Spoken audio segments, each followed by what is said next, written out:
예수님은 마지막 순간에 다 이루었다라고 하시면서 이제 머리를 숙이시고 그 영혼이 떠나가심으로 우리의 구원을 이루시는 그 일을 행하시게 됩니다. 이것은 온전히 아버지의 뜻인 것이죠.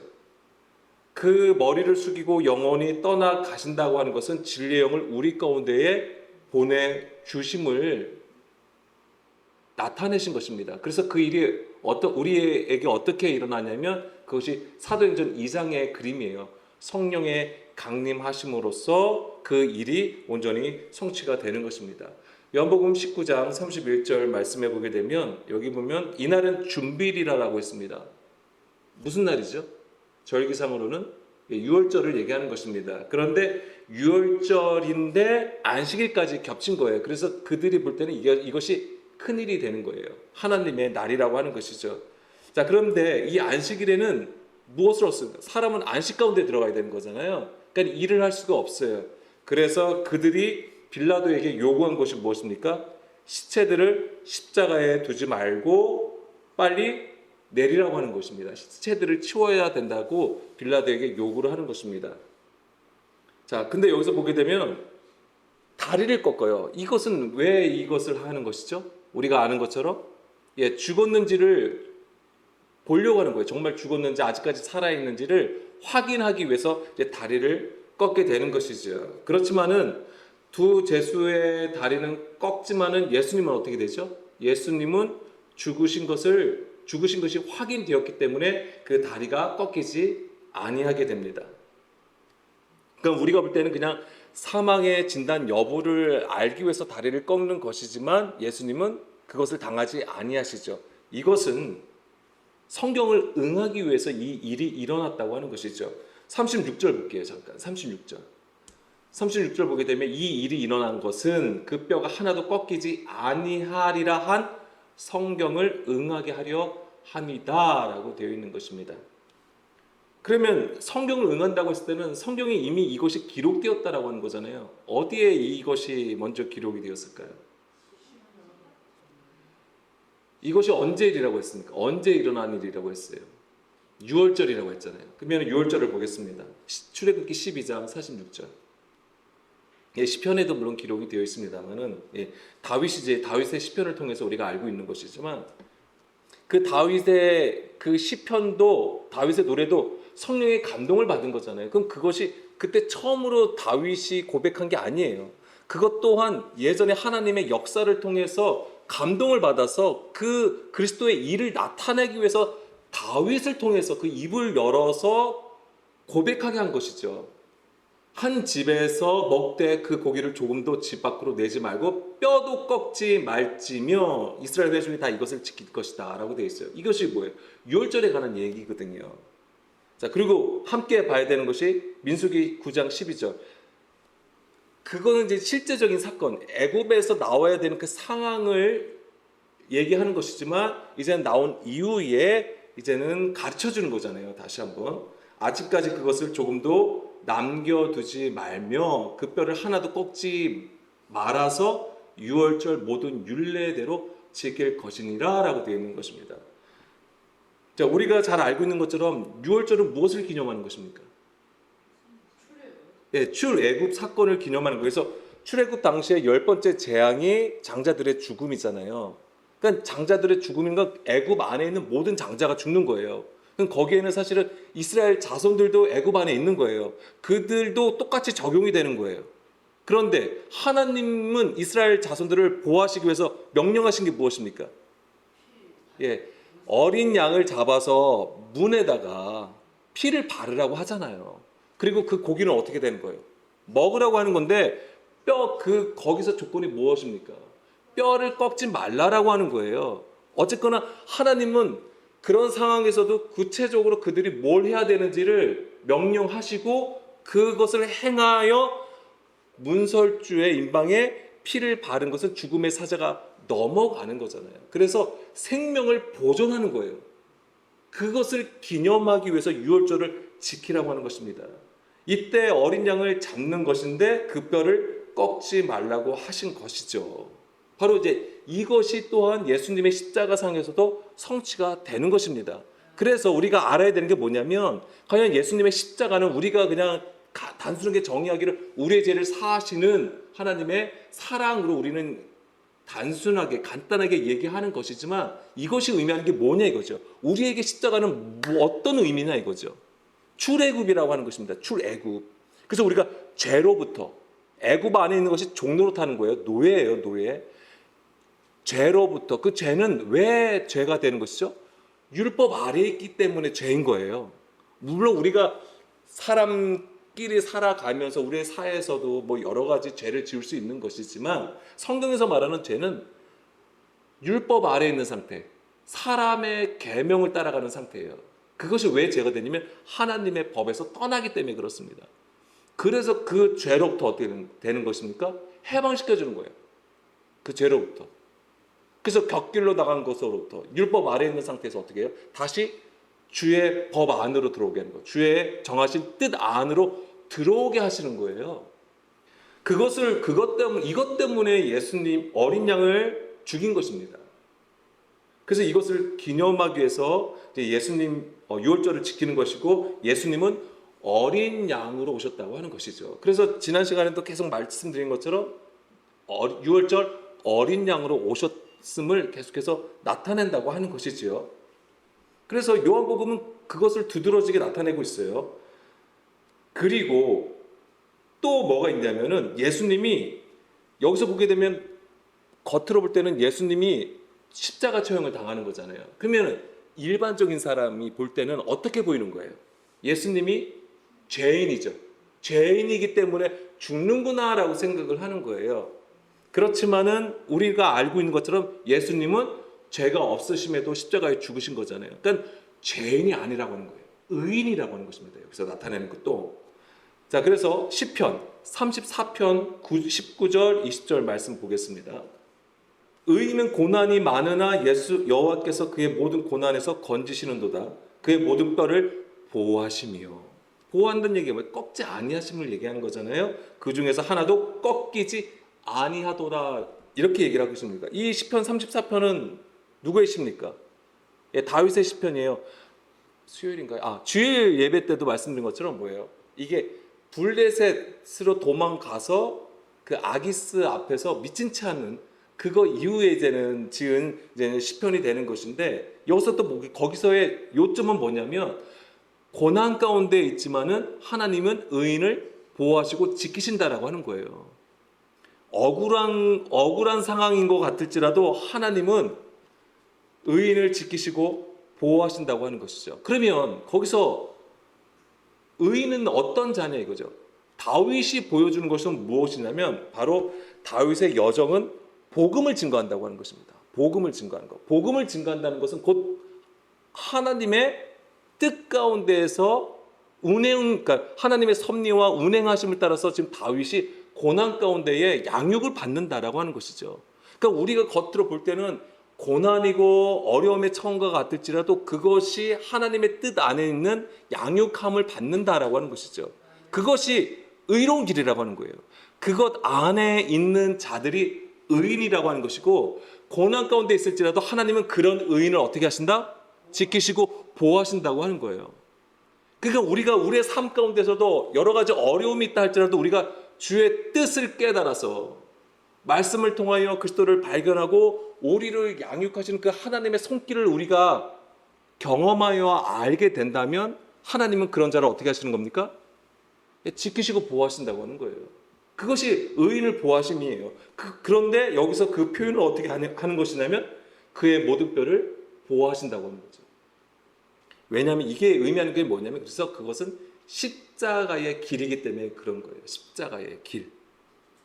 그러니까 다윗의 여정은 십자가의 도라고 하는 것이죠. 그래서 다윗은 어떤 자입니까? 복음의 증거자이고 명령자이고 인도자라고 하는 것입니다. 그리고 여기서 이제 모든 뼈가 나오잖아요. 뼈가 의미하는 것은 무엇입니까? 에잼이에요.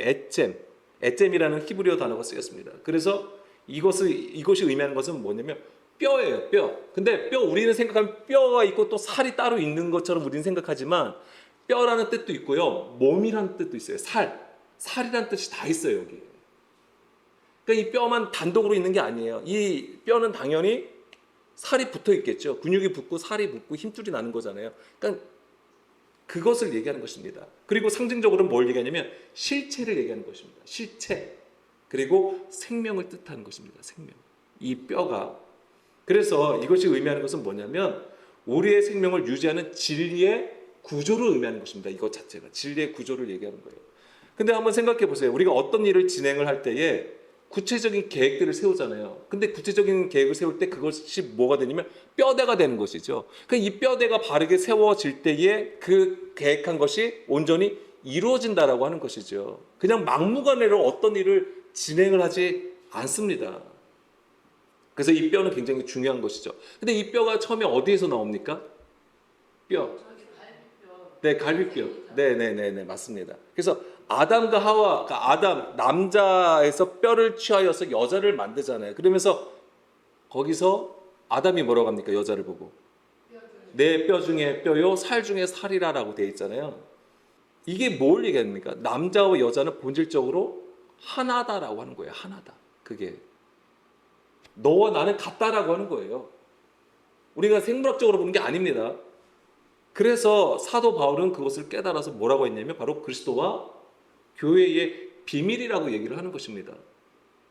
그래서 교회라고 하는 것은 그리스도를 머리로 삼은 것을 얘기하는 거예요. 그 얘기는 생명을 가졌다라고 하는 것입니다. 그래서 예수님의 뼈가 꺾이지 않으심은 곧 십자가의 도를 세우심과 같다라고 하는 것입니다. 그래서 우리가 하나님을 따른다고 했을 때, 하나님의 백성으로 살아간다고 했을 때는 바로 십자가의 도로 행함을 얘기하는 것입니다. 이것이 바로 진리로 세워졌음을 얘기하는 거예요. 그리고 또 정말 중요한 게 아까 좀 전에도 말씀드린 것처럼 요셉이 유언을 합니다. 요셉이 유언을 할 때에 뭐라고 하냐면 창세기 50장 25절에 보게 되면 뭐라고 하냐면 내 뼈를 가지고 나가라고 얘기해요. 여기서 보게 되면 내 해골을 메고 올라가라라고 얘기하잖아요. 이것은 해골로 해석이 됐어요. 근데 이것도 애잼이에요. 뼈예요, 뼈. 그냥 뭐 해골을 가져가면 머리뼈만 가져가는 게 아니에요. 뼈예요, 뼈. 애잼이라는 단어가 쓰였습니다. 그리고 이것을 어디에서 묻습니까? 어디로 가져가요? 세켐.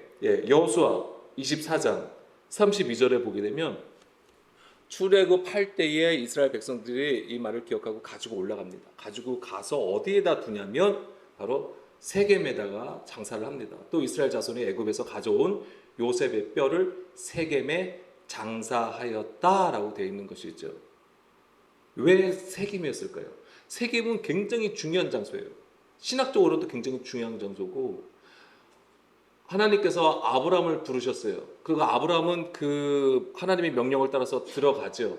처음에 들어간 장소가 바로 이 세겜이에요. 가나안 땅에 딱 갔어요. 갈 바를 알지 못하고 딱 갔는데 처음에 가서 거주한 장소가 이 세겜이라고 하는 장소예요. 그래서 세겜이라는 장소는 굉장히 의미가 있는 장소가 됩니다. 이 세겜이라는 장소가 세겜이 무슨 뜻이냐면 어깨란 뜻이에요. 어깨 또는 목이에요. 목.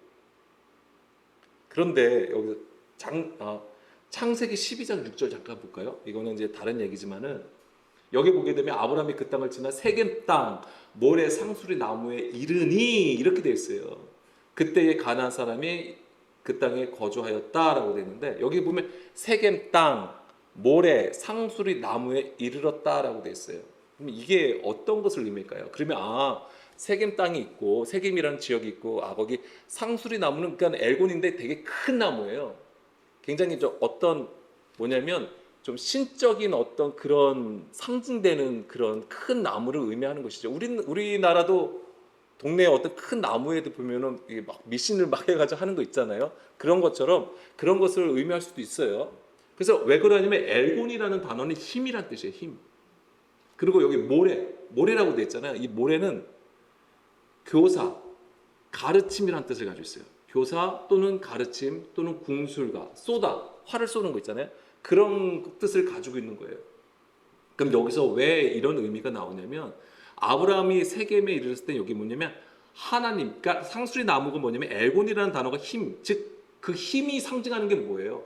하나님을 얘기하는 거예요. 하나님. 하나님의 가르침을 받는 땅이 세겜이에요. 이게 영적으로는 그렇습니다. 그러니까 아브라함은 하나님의 뜻을 쫓아서 이 세겜 땅에 이르는 거예요. 하나님의 근데 여기에 누가 살고 있어요? 가나안 사람이 살고 있다라고 하는 거예요. 그 땅에. 그러니까 하나님이 약속하신 땅이라 할지라도 거기는 이미 가나안 사람이 그 땅에 살고 있었다. 이게 뭘 얘기하는 거예요? 육신의 구조가 세워져 있는 곳에 아브라함이 들어온 거예요. 이게 뭘 의미하는 거예요? 세상에 아브라함이 들어왔어요. 하나님의 말씀을 따라서 들어왔어요. 이게 뭘 의미하는 거예요? 복음을 전한 거예요. 이게 뭐냐면 우리로 보자면 우리가 육신대로 살아가는 자예요. 그런데 뭐가 들어온 거예요? 복음이 들어온 상황을 얘기하는 거예요. 이러면서 이제는 그 가나안 땅에 이제 하나님의 약속의 지경들의 이제 이 지경을 하나님께서 회복하시는 그 이제는 이야기들이 이제 창세기, 아브람, 이삭, 야곱 이렇게 계속 이제 이어져 가는 것입니다. 그래서 이 예수님의 죽음은 바로 이러한 언약을 성취하여서 진리를 세우시는 아버지의 일이었던 것이죠. 그래서 이제는 그 꺾이지 아니함을 얘기하는 것이고, 세겜에 세워졌다고 하는 것은 결국엔 뭘 우리에게 가르쳐 주냐면, 세겜이 아까 목이라고 했잖아요. 그래서 목하고 어깨라는 거예요. 이 어깨에서 하는 일이 뭐냐면 수고하고 무거운 짐을 짓는다는 거예요. 우리가 무거운 짐을 질 때에 어깨에다 매거든요. 그래서 뭐냐면 우리가 하나님의 말씀과 예수의 증거를 가지고 목배임을 당하지 않으면 뭐가 되는 거예요? 수고하고 무거운 짐을 지게 되는 거예요. 그렇지만 우리가 목배임을 당하게 되면 그리스도가 그 머리가 되어주신다고 하는 것이죠. 그러한 장소가 바로 세겜이에요. 그래서 이 세겜이 뭐냐면 하나님은 강력하게 진리의 구조를 세우시는 거예요. 요셉의 뼈를 두심으로써 바로 진리의 구조를 세워주시는 거고, 우리가 더 이상 사람의 일로 빗나가지 아니하고 온전히 진리 가운데에 세워지는 그림을 우리에게 보여주는 것입니다. 그래서 예수님이 그 뼈가 꺾이지 아니하면 이제 이런 또한 성경적인 그림하고도 계속 연결해서 우리에게 가르쳐 준다고 하는 것입니다. 자, 요한복음 19장 34절 보겠습니다. 31절, 32절, 33절에 다 이제 그 얘기고, 그 다음에 이제 뭐가 나오냐면 그중 한 군인이 창으로 옆구리를 찌르니 곧 피와 물이 나왔다고 했습니다. 그러니까 예수님이 이제 죽으신 것이 확인이 됐잖아요. 그런데 한 군인이 창으로 그 옆구리를 찌르니 피와 물이 나왔다라고 했습니다. 자, 예수님께서 쏟으신 피와 물은 무엇을 의미할까요? 이것은 굉장히 성경에서는 엄청난 상징성을 가지고 있는 단어입니다. 물과 피는 뭘 얘기하냐? 구원의 표를 얘기하는 거예요. 우리에게 구원의 표가 되는 것입니다. 피는 무엇을 얘기하는 겁니까? 구원을 위한 죽음으로 우리에게 생명을 주심을 얘기하는 거예요. 생명이 되는 것입니다. 피는. 그래서 생명이 피에 생명이 있다라고 구약에서도 가르쳐주고 있고, 요한복음 6장 53절, 요한복음 6장 53절에서도 보게 되면은 예수께서 이르실 때 내가 진실로 진실로 너에게 이르노니 인자의 살을 먹지 아니하고 인자의 피를 마시지 아니하면 너희 속에 생명이 없다라고 얘기를 해주시잖아요. 그러니까 이 피는 곧 생명이에요. 그리고 물은요. 물은 말씀이에요. 예수님의 교훈이고 말씀을 얘기하는 것이고 성령을 얘기하는 것입니다.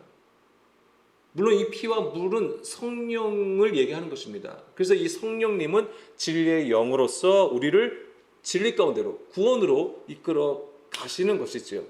그래서 그래서 하나님 나라에 들어가는 것은 물과 성령으로 거듭나야지만이 하나님 나라에 들어간다고 요한복음 3장에서도 증거하고 있습니다.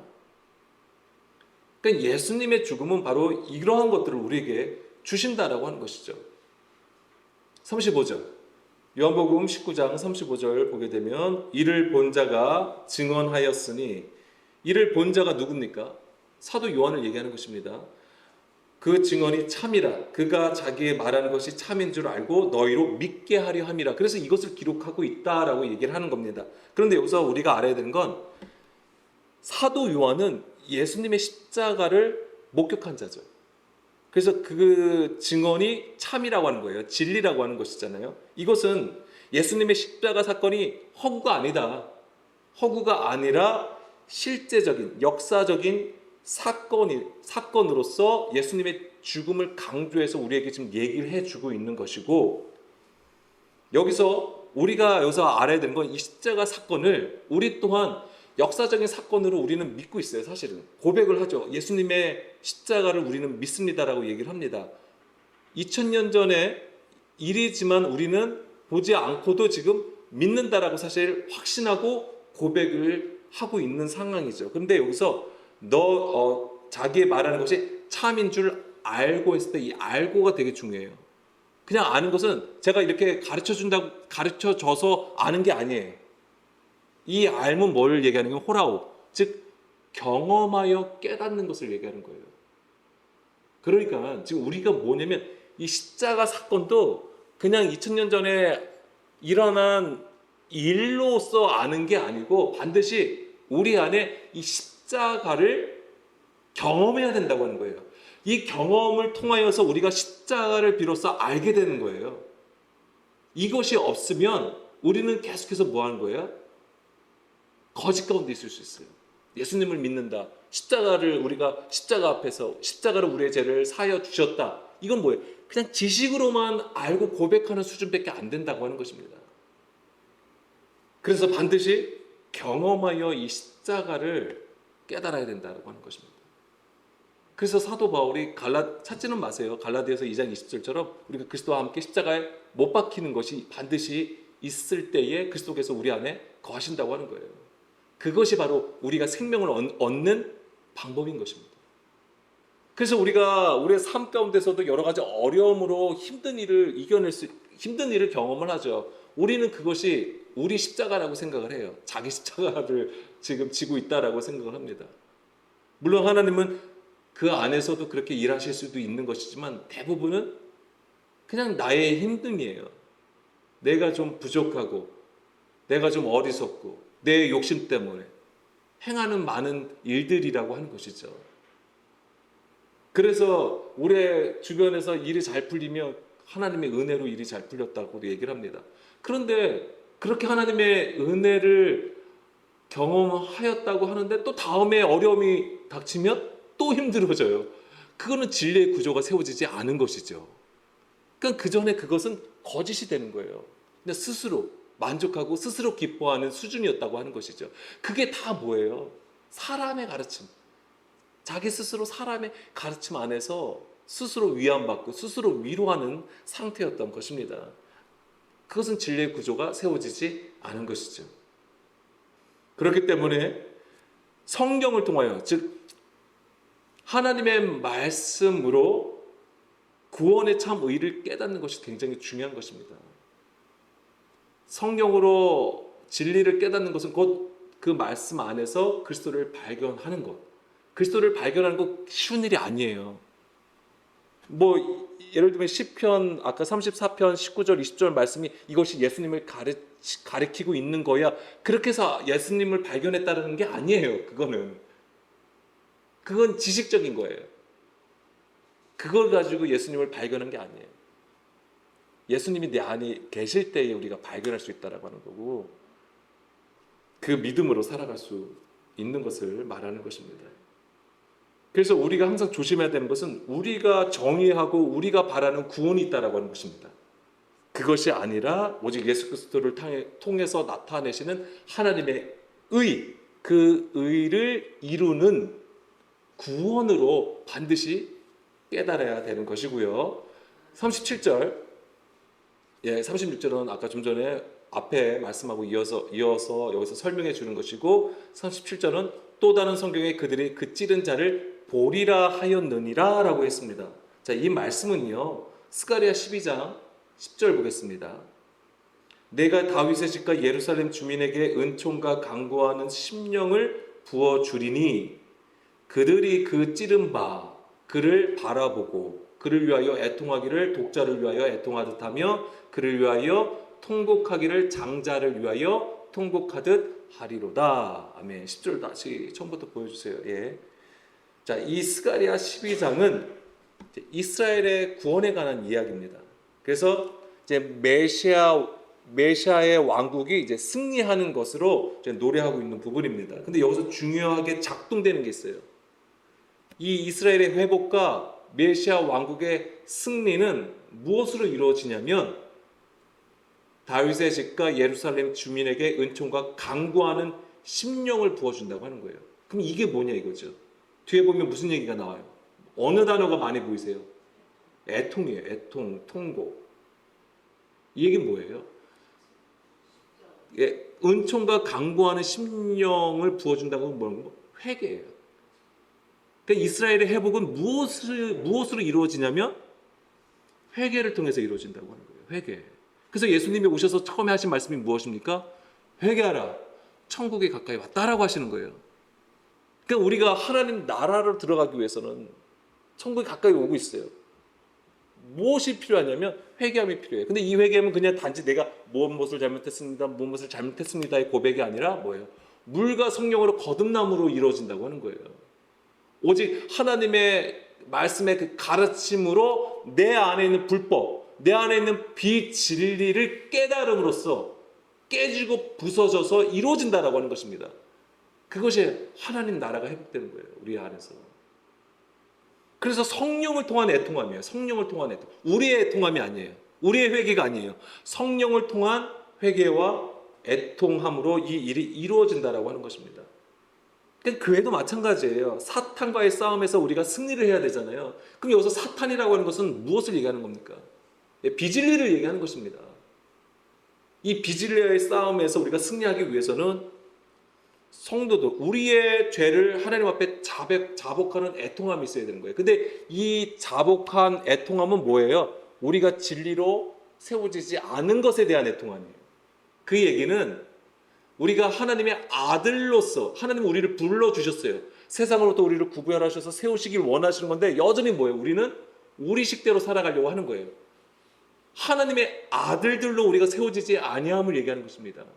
그래서 여기 뒤에 보면 그들이 찌른 바, 찔렀다고 하는 거, 이게 바로 예수님의 그 십자가상에서 그 찔림을 당하신 거, 그것을 보시면 돼요.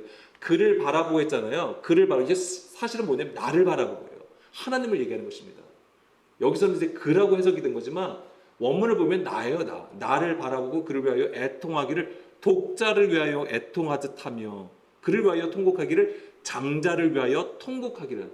독자와 장자의 개념이 있는 거예요. 이게 뭐예요? 하나님의 아들들이에요.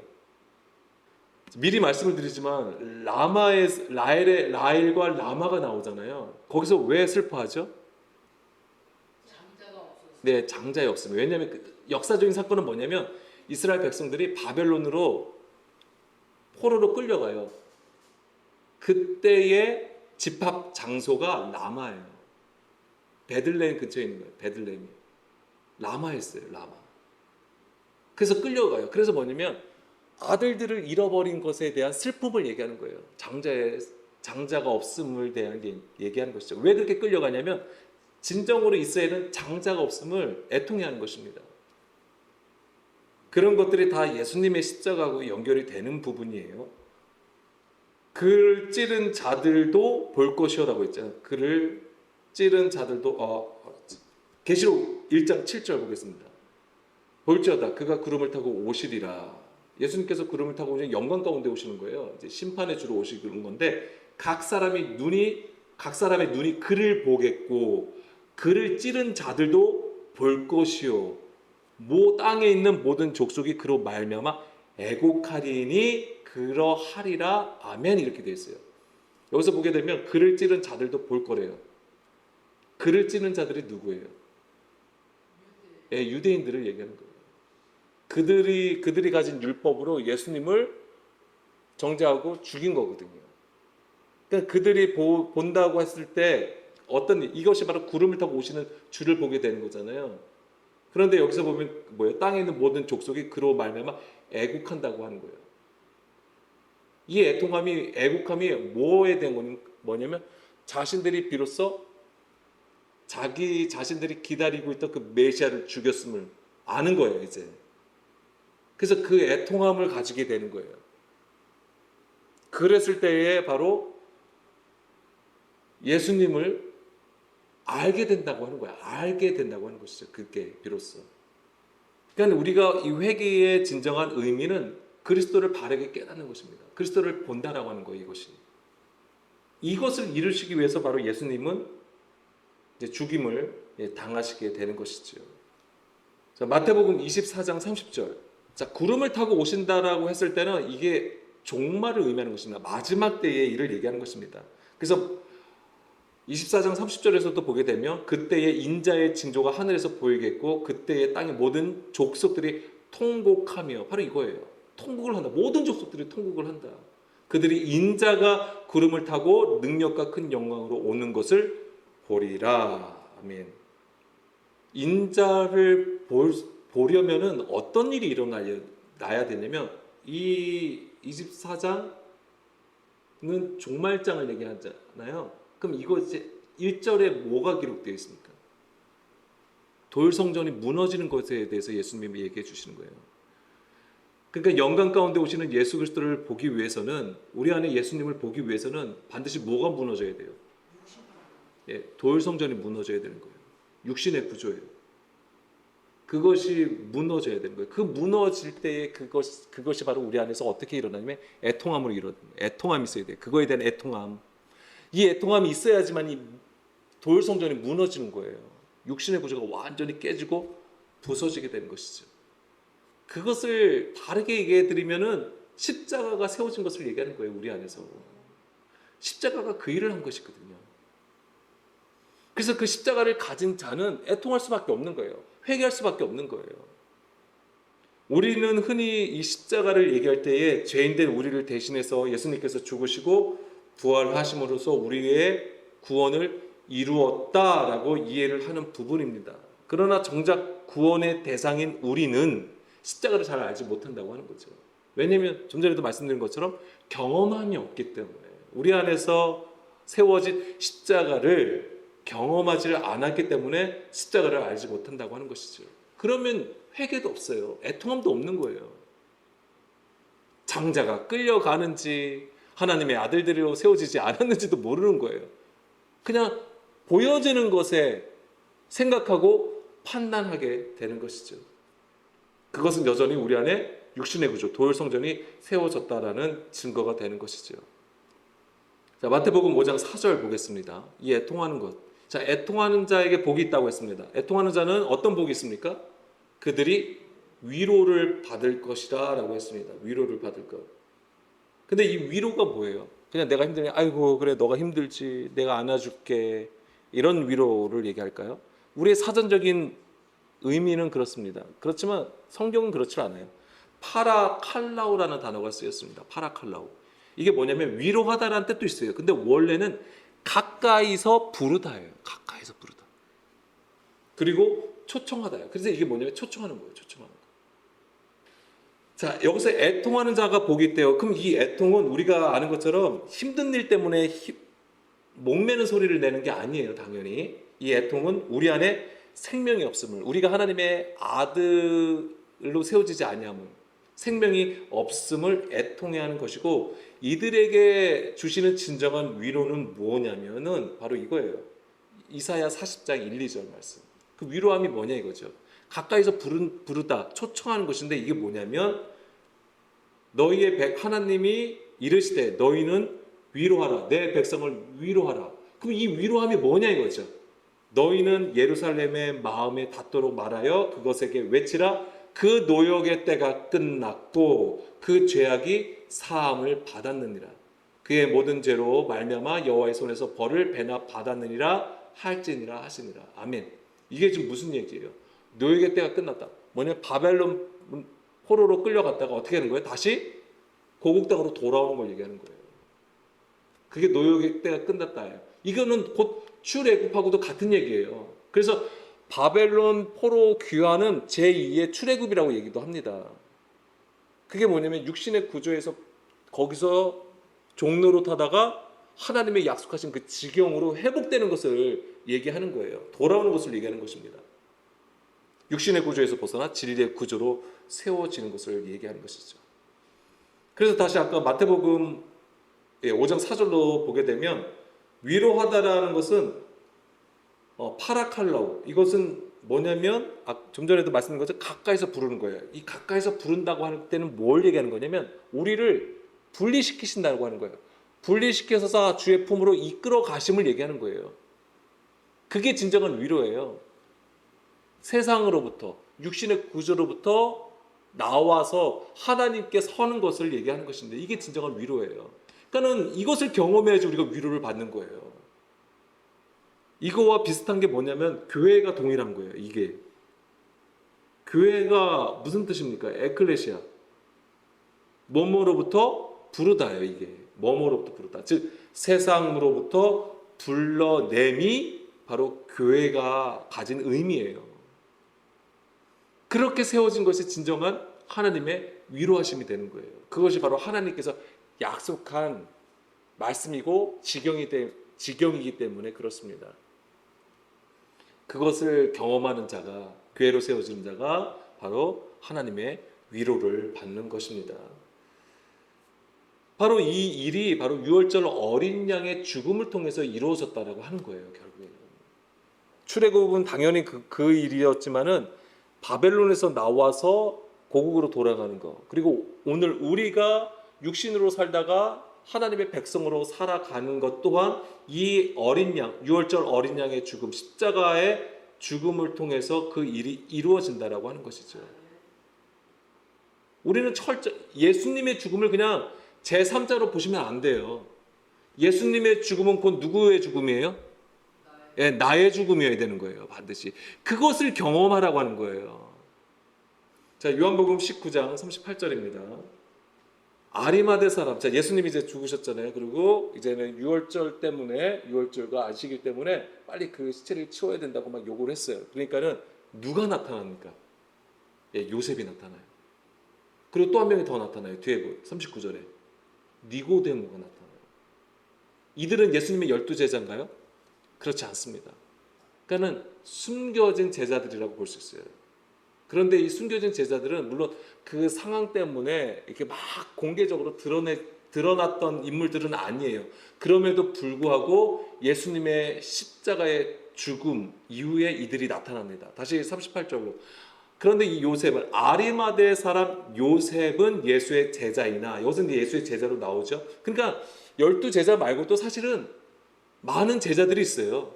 예. 다 이것이 기록이 안 됐을 뿐이지 제자들이 있었다고. 심지어 막달라 마리아도 예수님의 제자예요. 그걸 아셔야 됩니다. 예수의 제자이나 유대인이 두려워 그것을 숨기더니 2일 후에 빌라도에게 예수의 시체를 가져가기를 구하매 빌라도가 허락하는지라 이에 가서 예수의 시체를 가져가니라 라고 되어 있습니다. 이 아리마대 요셉은 어떤 자이냐면 마가복음 15장 43절에 보게 되면 존경받는 공회원이에요. 선해드린 회원이라고 하는 거예요. 임원이에요. 임원. 성전 유대교의 임원이라고 하는 것입니다. 굉장히 지위가 있어요. 그리고 더 중요한 건 뭐냐면, 근데 하나님의 나라를 기다리는 자라고 되어 있어요. 이게 너무 중요한 거죠. 물론 그 안에 있어도 성전 유대교의 구조 속에 있지만은, 그래서 또 그 안에서 어떻게 하는 자예요? 하나님의 나라를 기다리는 자라고 되어 있습니다. 이게 굉장히 중요한 건데, 이게 힌트예요.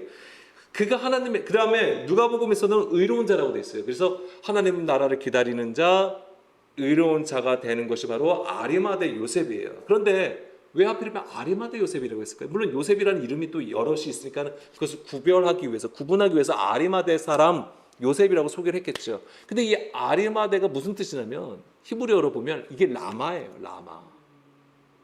라마입니다. 아까 좀 전에도 말씀드렸죠. 라마에서 어떤 일이 일어났는지. 그러니까는 그 하나님 나라를 기다린다고 했을 때 그것을 아셔야 돼요. 라마가 아까 바벨론으로 포로로 끌려갈 때 집합장소라고 했잖아요. 그러니까 끌려가는 것을 보고 애통해하는 거예요. 이스라엘 백성이 끌려가는 그 상황을 보고도 애통하는 것이지만, 그게 영적으로는 뭐냐? 하나님의 아들들이 없음을 지금 애통해하는 거거든요. 그런 자들은 어떤 것을 희망하겠어요? 무엇을 소망을 가지겠어요? 그렇죠. 아들이 돌아오는 거예요. 근데 그 아들의 돌아옴이 자기들의 어떤 힘과 능력으로 돌아오는 게 아니에요. 하나님께서 그들을 지키시고 끝까지 보호하심으로써 다시 돌아오는 걸, 그것을 소망하는 거거든요. 그러니까 아리마대 사람 요셉은 바로 그러한 인물이라, 그러한 영적 구조를 가지고 있음을 얘기하는 거예요. 그런 자가 자기에게 엄청난 불이익이 올 수 있음에도 불구하고 예수님이 죽었잖아요. 그러니까 그거를 어떻게 하는 거예요? 그 시체를 빌라도에게 가서 달라고 하는 거잖아요. 숨어 있다가 어떻게 되는 거예요? 예, 드러난다라고 하는 거예요. 그건 자기의 유익을 생각하지 않는 거예요. 철저하게. 그러니까 하나님의 뜻을 이루기 위해서 순종하여 나간다라고 하는 것이죠. 그것이 하나님 나라가 이루어지는 일이었던 것이죠. 우리의 삶 가운데도 마찬가지예요. 우리가 아무것도 아닌 일처럼 보여지더라도 그것이 하나님 나라를 세우는 데에 엄청나게 큰 일이 일어날 수 있다라고 하는 것입니다. 그 소망을 가지고 오늘도 우리가 하나님의 아들로서 세워지는 것을 기대하면서 그 일에 우리가 참여할 필요가 있는 것이죠. 마태복음 2장 18절을 보시면 돼요. 마태복음 2장 18절에도 이것을 기록하고 있잖아요. 라마에서 슬퍼하며 크게 통곡하는 소리가 들리니 라헬이 그 자식을 위하여 애곡하는 것이라 라고 되어 있어요. 라헬은 자식이 없어서 크게 애통했던 자예요. 그래서 아들을 낳잖아요. 그거와 연결해서 또 나중에 바로 이 라마에서 바로 바벨론 포로로 끌려갔던 것이고, 그러니까 이것이 영적 구조가 지금 연결되는 거예요. 그래서 아리마대 요셉은 예수님 당시에 이런 애통함을 가지고 하나님 나라를 구하고 기다렸던 자임을 우리가 이제 이해할 수 있는 것이고요. 그런 그가 바로 예수님의 죽음 이후에 자기에게 엄청난 불이익이 있을 것을 알면서도 공개적으로 예수의 시체를 이제 빌라도에게 요구하여 새 무덤에 가져가게 됩니다.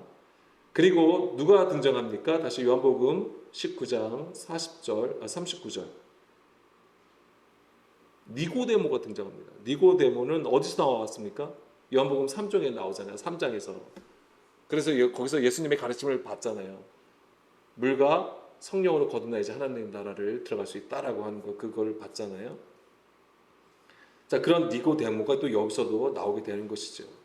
근데 니고데모는 무엇을 보여주냐면 모략과 침향 섞은 것을 100리트라쯤 가지고 왔다라고 되어 있어요. 그리고 그것을 어떻게 합니까? 예수의 시체를 가져다가 유대인의 장례 법대로 그 향품과 함께 세마포에 쌌더라라고 되어 있습니다. 여기서 보면 유대인의 장례 법대로, 그러니까 유대인의 장례 법대로 이것이 아니어지면 로마법에 의해서 처벌을 당했으면 그냥 시체를 버린대요. 그래서 짐승의 밥이 되게 그냥 놔뒀다고 합니다.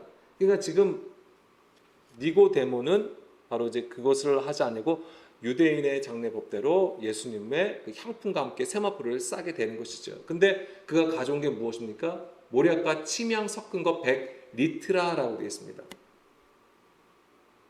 이게 어느 정도 양이냐면 30에서 35kg 정도가 된다고 해요. 이 모략과 침향 섞은 것은 뭘 얘기하냐면 방부제예요. 예, 그리고 건조제 역할을 하고 방취제 역할을 한다고 합니다. 그런데 이게 100리트라, 100근 정도 되는 거예요. 30kg 정도. 그럼 이게 어마어마한 양이에요. 그럼 이 양을 누구에게 썼냐면 왕이나 귀족의 장례에서 쓰였다고 합니다. 그럼 여기서 지금 요한복음이 나타내려고 하는 건 뭐예요? 왕. 예, 예수님이 바로 왕이라고 하는 것을 나타내고 있는 거예요. 이런 그림들을 통해서. 왕의 신분으로 오셨다, 예수님이. 그것을 요한복음은 계속 부각시키고 있는 것입니다. 자, 41절, 42절 말씀, 예, 마지막인데요. 이에 예수의 시체를 예수께서 십자가에 못 박히신 곳에 동산이 있고 동산 안에 아직 사람을 장사한 일이 없는 새 무덤이 있는지라. 이 날은 유대인의 준비리요 또 무덤이 가까운 고로 예수를 거기 두니라. 아멘. 그래서 여기서 보면 동산이 나옵니다. 이 동산이 어디죠? 겟세마네 동산이에요. 그래서 예수님이 잡히시던 장소가 어디예요? 여기예요. 여기. 겟세마네예요. 그래서 이 얘기가 어디서부터 나오게 되냐면 요한복음 18장 1절.